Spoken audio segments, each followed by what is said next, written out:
Hello दोस्तों, मैं चंदन कुमार अपने YouTube चैनल सीपी क्लासेस में आप सभी का स्वागत करता हूं।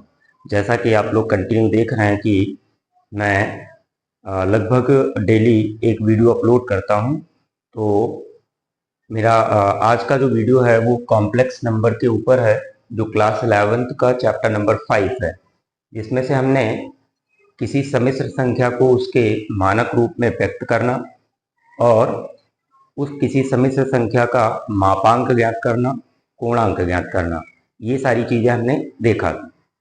आज हमको बच्चों किसी सम्मिश्र संख्या को ध्रुवीय रूप में कैसे बदला जाएगा इसके बारे में बात करना है। तो लास्ट वीडियो में मैंने किसी सम्मिश्र संख्या का ध्रुवीय रूप क्या होता है इसकी बात हमने की थी, है ना।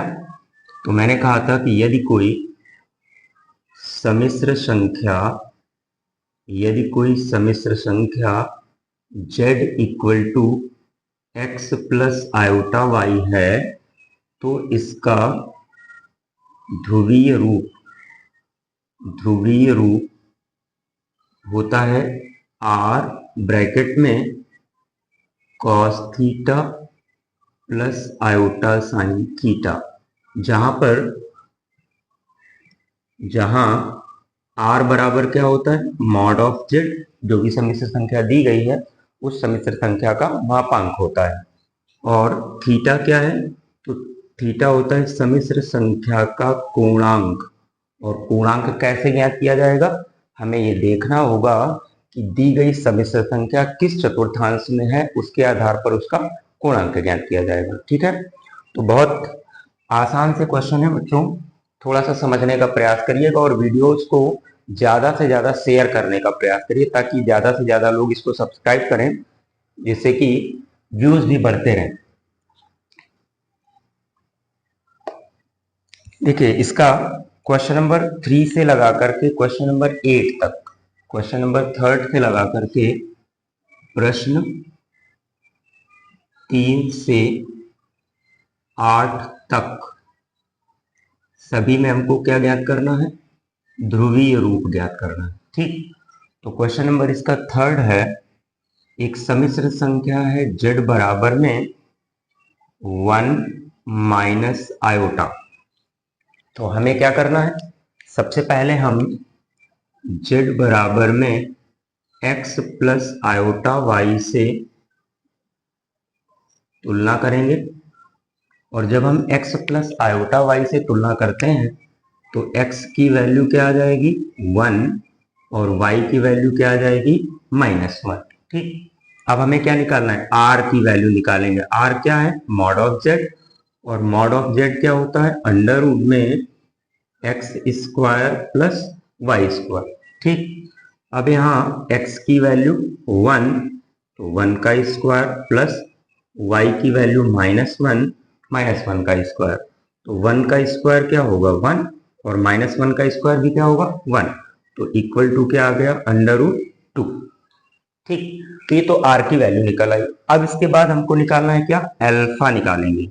और अल्फा क्या है, कोण होता है सम्मिश्र संख्या का जो कोण है, कहां से, वास्तविक धनात्मक वास्तविक अक्ष से कितना कोण बन रहा है। तो tan इनवर्स मॉड में होता है y/x, तो ये आ जाएगा tan इनवर्स मॉड में -1 अपॉन में +1, मीन्स ओवरऑल ये आ जाएगा tan इनवर्स 1। मॉड से बाहर वैल्यू निकालेंगे तो क्या आएगा, 1। अब 1 वैल्यू tan वाली टेबल में tan π/4 की होती है, तो यहां से जो अल्फा है वो अल्फा कितना आ जाएगा, π/4 आ जाएगा। ठीक, लेकिन अब हमको पूर्णांक निकालना है, तो पूर्णांक थीटा बराबर में देखना है कि दी गई सम्मिश्र संख्या किस चतुर्थांश में है, तो ये चौथे चतुर्थांश में है। और चौथे चतुर्थांश में कोणांक जो होता है वो -अल्फा होता है। ठीक, कैसे पता चला, तो इसके जो क्रमित युग्म है उन क्रमित युग्मों के चिन्ह क्या है, प्लस और माइनस, और प्लस माइनस कहाँ होंगे, चौथे चतुर्थांश में होंगे। तो जो इसका पूर्णांक है वो पूर्णांक क्या आ जाएगा, -π/4। अब क्या करना है, ये जो r की वैल्यू है और ये थीटा की वैल्यू, चूंकि इसका ध्रुवीय रूप क्या होगा, ध्रुवीय रूप होता है z equal to r bracket में cos थीटा प्लस का आयोटा साइन थीटा। यहां पर आपको वैल्यू रख देना, तो r की वैल्यू √2, cos थीटा की value -π/4 plus iota sine theta की वैल्यू -π/4। चाहे तो आप इसको ऋणात्मक कोण है तो ऋणात्मक कोण को हल कर सकते हैं। cos थीटा cos थीटा के बराबर होता है और sine theta minus sine theta, तो ये माइनस आयोटा साइन π/4। तो यही बच्चों इस समिश्र संख्या z equal to 1 minus iota का कैसा रूप है, ये ध्रुवीय रूप है। ठीक है, वीडियो अगर पसंद आ रहे हो तो लाइक शेयर और कमेंट जरूर करते रहें। कमेंट करके अगर कोई प्रॉब्लम आ रही है आपको वॉइस से रिलेटेड या टॉपिक से रिलेटेड, तो आप कमेंट करके मुझसे पूछ सकते हैं। ठीक, नेक्स्ट क्वेश्चन नंबर 4।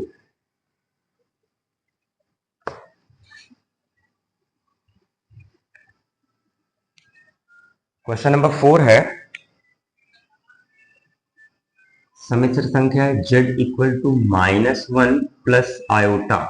पहले ही आपको डिसाइड कर लेना है कि ये किस चतुर्थांश में है। तो इसके क्रमिक युग्म के जो चिन्ह है वो माइनस कॉमा प्लस है, अर्थात ये कौन सा चतुर्थांश होगा, द्वितीय चतुर्थांश। कौन सा चतुर्थांश होगा, द्वितीय चतुर्थांश। ठीक, तो अब हमें क्या करना है, z equal to x plus iota y से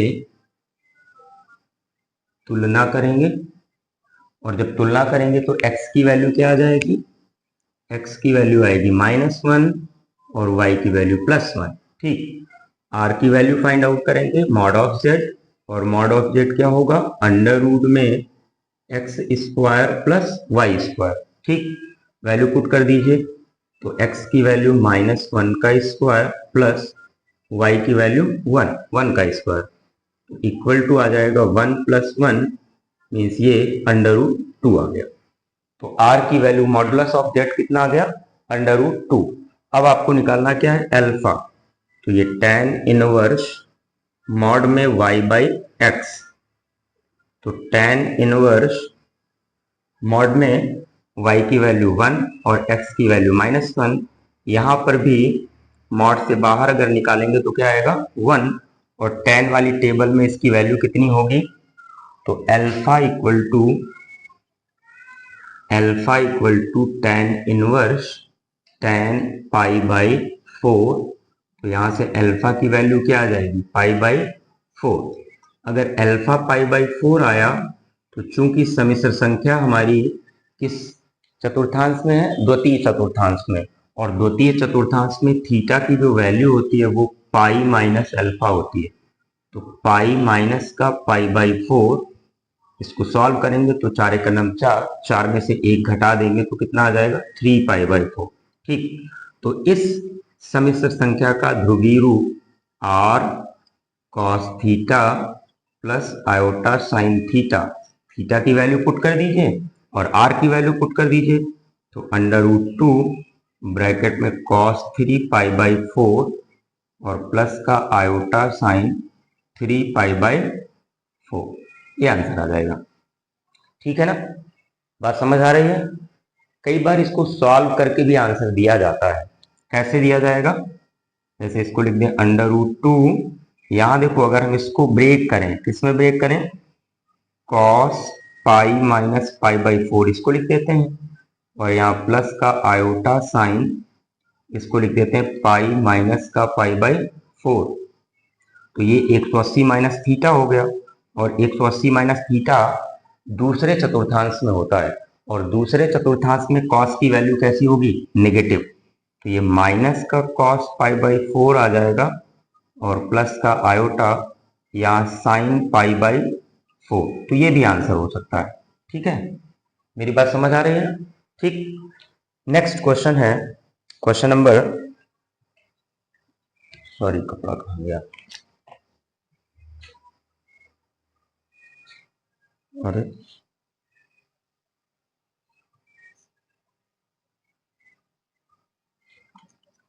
एक मिनट।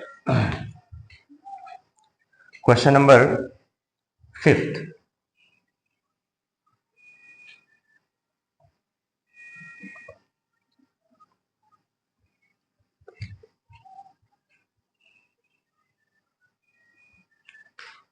क्वेश्चन नंबर 5th है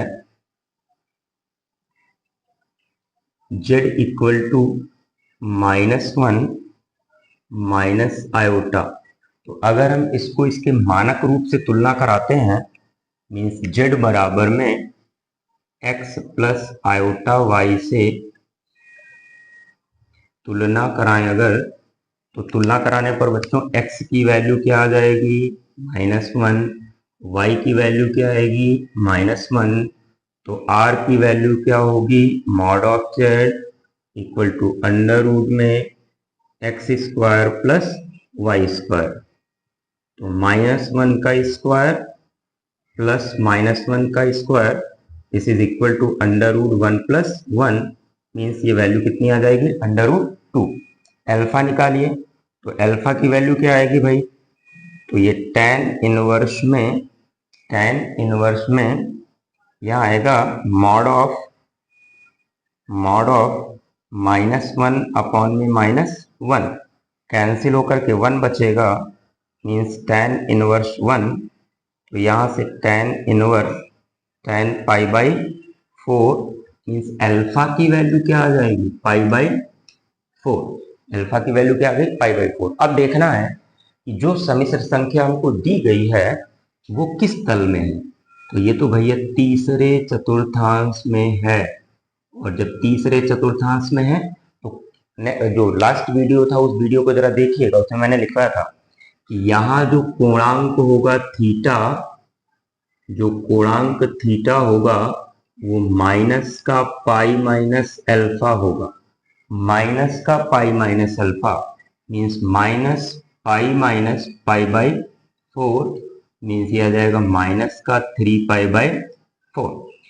ठीक, तो इस समिश्र संख्या का ध्रुवीय रूप क्या होगा, तो इसका ध्रुवीय रूप हो जाएगा z बराबर में r ब्रैकेट में cos थीटा प्लस में आयोटा साइन थीटा, मान रख दीजिए, तो अंडर रूट 2 यहाँ आ जाएगा cos माइनस का 3 पाई बाई 4 और प्लस का आयोटा साइन माइनस का 3 पाई बाई 4। ठीक, यहां भी इसको सॉल्व करेंगे भाई, under root 2 cos minus theta cos theta होता है, मीन्स कॉस 3 पाई बाई 4, फिर sine minus theta minus sine theta होता है, तो माइनस का आयोटा साइन 3 पाई बाई 4। फिर इसको चेंज करेंगे, under root 2 cos pi minus pi by 4 minus का iota sine pi minus pi by 4। तो कॉस 180 माइनस थीटा माइनस का कॉस थीटा होता है, तो ये माइनस का कॉस पाई बाई 4 और माइनस का आयोटा साइन पाई बाई, ये समिश्र संख्या का ध्रुवीय रूप है। ठीक, तो इस तरह से आप आगे के क्वेश्चंस भी कर सकते हैं। तो क्या मुझे आगे के तीनों क्वेश्चन कराने की जरूरत है, बताओ बच्चों, कमेंट करके जरूर बताएंगे, जब बताएंगे तो मैं आगे के बताऊंगा, अदरवाइज फिर आप आगे के क्वेश्चंस को करके उसका आंसर बताने, कमेंट में आप उनका आंसर बताएंगे। ठीक है, इसके बाद इस टॉपिक को कवर करने के बाद एक एनसीईआरटी में चूंकि नहीं दिया गया है, समिश्र संख्याओं का वर्गमूल कैसे ज्ञात किया जाता है। तो ऑब्वियस सी बात है, अगर हम वास्तविक संख्याओं का वर्गमूल ज्ञात करेंगे तो वास्तविक होगा। जैसे अंडर रूट 9 क्या है, वास्तविक संख्या है, इसका वर्गमूल क्या आएगा, 3। अंडर रूट 2 का अगर आप वर्गमूल फाइंड आउट करेंगे तो 1.414 हम लोग लिखते हैं। अंडर रूट 3 का अगर वर्गमूल फाइंड आउट करेंगे तो 1.732 होता है। तो वास्तविक संख्याओं का वर्गमूल भी कैसा होगा, वास्तविक होगा। इसी प्रकार समिश्र संख्याओं का वर्गमूल भी कैसा होगा, एक समिश्र संख्या होगी। ठीक, तो उसको करते कैसे हैं, देखिए